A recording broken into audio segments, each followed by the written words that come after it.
And we are back. This is Eldozer from Zombieland Gaming, and if you can see my bar from here, my action bar, we have 2 slingshots. I have 100 stone apiece, and I have 145 arrows with a crossbow. So, I'm thinking it's time for old Big Boy. If I can find him, he was just hanging around here. He was stomping around. Oh, there he is. So, I'm going to use a little bit different of a strategy against him. What my plan for attack is to go ahead and get him wedged. So, what I'm going to do is I'm going to sit up here and attack him. Now, he may or may not find a way up here. Since he's walking around over there, he probably will. But what I want to do is I want to wedge him against something. I want to wedge him against a rock, kite him the way I did in the other video. But if I could get him wedged right in here and just rain arrows down upon him, that's going to ultimately make him mine. There's going to be very little danger in that, and I will have there will be the highest level trike I have, but it will be a second farm animal I will be able to have. If things go wrong, I know that Storm would be able to kill him if need be, because she dealt with a level 92 while I was out farming. So, without further ado, I really don't want to waste any of these arrows. So what I'm going to do is I'm going to fire at him, and I'm going to run along here and hopefully get up on top of there before he really figures out what's happening.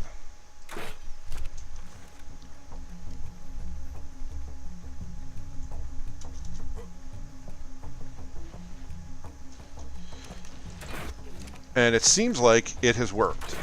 Now, with this method, you can definitely take your time, aim your shots a little more. I'm putting him into the meat, trying to get away from his skull because of the shield. It's not going to do as much. It's not going to really have the full effect that it would have as though it's hitting meat. Now, he's running away because they made a change to where if they know they're not going to get you, they're going to run away. Now, I'm going to go back up there. I don't even want to mess with him. I don't even want to take the risk of getting hit by him because I am still in cloth armor. Now, it's going to be the games that we're going to play here.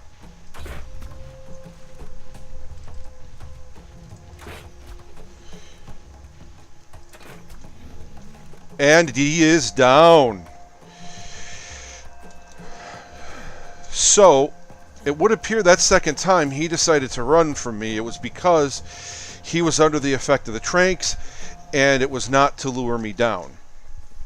I'm trying to get that last arrow. I hate waste. There we go.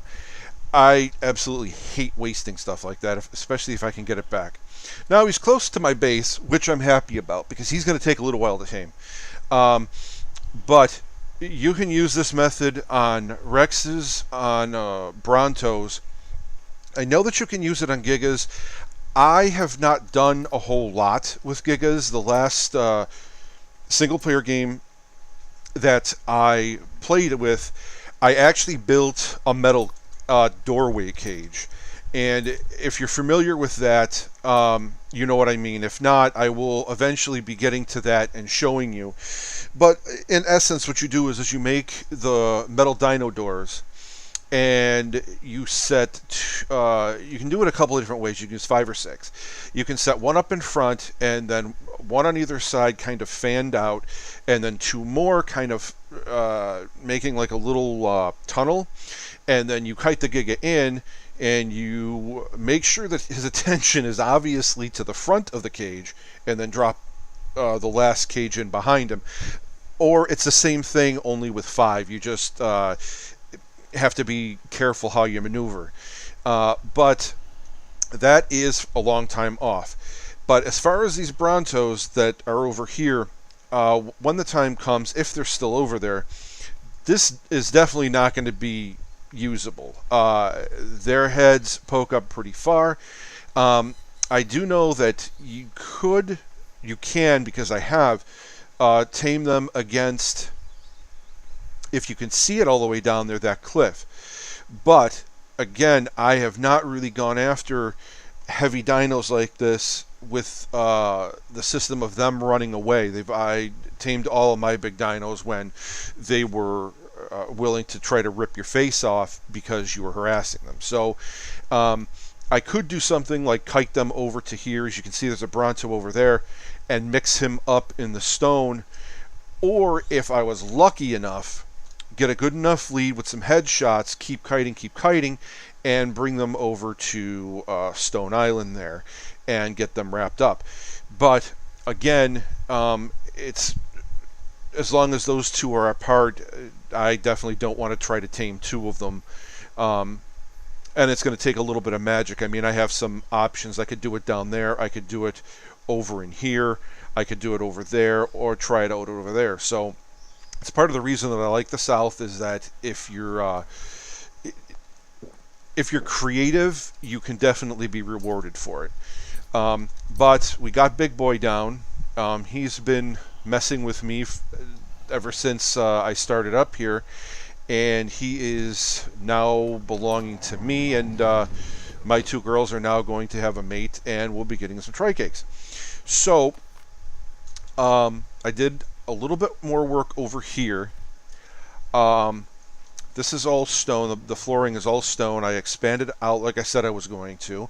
I put the windows here. What's going to wind up going on in here is that the dodos are going to go here. The dilos, stuff like this. I may even put something up here because I'm going to wall this up and close it in. And eventually this area is just going to be fenced.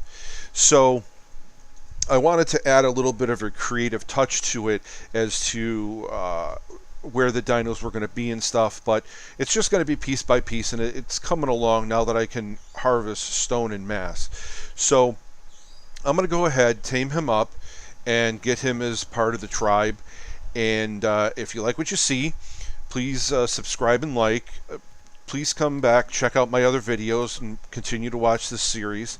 I'm going to play it kind of regularly and just kind of post whenever cool stuff is going on, or when I have a decent amount of mats to build. But that's what's going on here, and I am Helldozer for Zombieland Gaming, and thank you for watching.